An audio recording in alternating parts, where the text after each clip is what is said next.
Hi everybody, welcome to 30 Ways in 30 Days, Day 20. Today I want to talk to you about intermittent fasting. Now I can tell you this, I first heard about intermittent fasting through Dr. Joe Mercola probably about 8 years ago. And at first I thought, I'm not sure I can do that. I grew up loving my breakfast. So just hold on a minute, don't click off yet. But I gave it a try. And I have to tell you that my energy levels through the day improved greatly, and also about 12 to 15 pounds around the middle that I just could not get off, even with good exercise, came off over a period of just a few months. So it made a big difference for me, and I've been a fan of intermittent fasting ever since. Let's talk about some of the benefits, and then we'll get into exactly how you do it. The benefits of intermittent fasting, first of all, it improves your sensitivity to insulin and leptin. Now, insulin has to do with how you metabolize carbohydrates and whether or not you burn them for fuel or whether you store them around the middle as triglycerides in that spare tire thing that is so hard to move.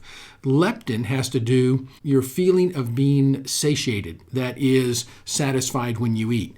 If you do not have a good sensitivity to leptin, then you will often eat until you're full instead of eating until you're satiated. Ghrelin, that's the hunger hormone, that will also make you overeat. Another benefit to intermittent fasting is it helps you to shift into fat metabolism or be fat adapted. Now, what this means is that it is easier for you to burn off stored fat for fuel, especially during the night.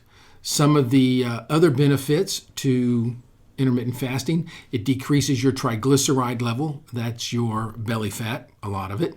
It also will decrease your risk of heart disease. It decreases inflammation and free radical damage. And we know now that all chronic disease at its core is inflammation. Also decrease your weight and decrease your metabolic disease risk. Pretty good things. Okay, so let's talk about how you do it. Here's how I recommend for most of my patients to try this. Let's say you have lunch at 12 o'clock. And then you can eat from 12 until dinner time. So we use what we call an 8 and 16 program. That is, you can eat for 8 hours during the day, and for 16 hours a day, you don't eat. Now, I would recommend that you probably put sleeping in that 16 hours because it does make it a lot easier. If you had lunch at noon, then you could have lunch, maybe a little snack in the afternoon, have your dinner in the evening, just as long as you're finished by about 8 o'clock.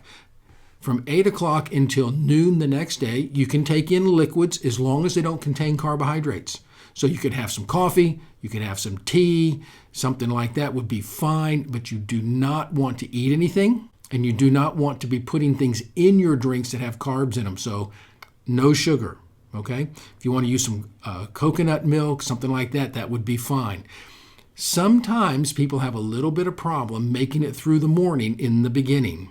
And for those people, what I suggest is if you're having trouble getting to noon before you eat, then keep yourself a little bag of almonds or something with you, and you can have just a little snack, and it'll get easier as the days go by. But give this a try and see if it doesn't help. Again, I'm Dr. Glenn with 30 Ways in 30 Days, and I'll see you back tomorrow. Bye.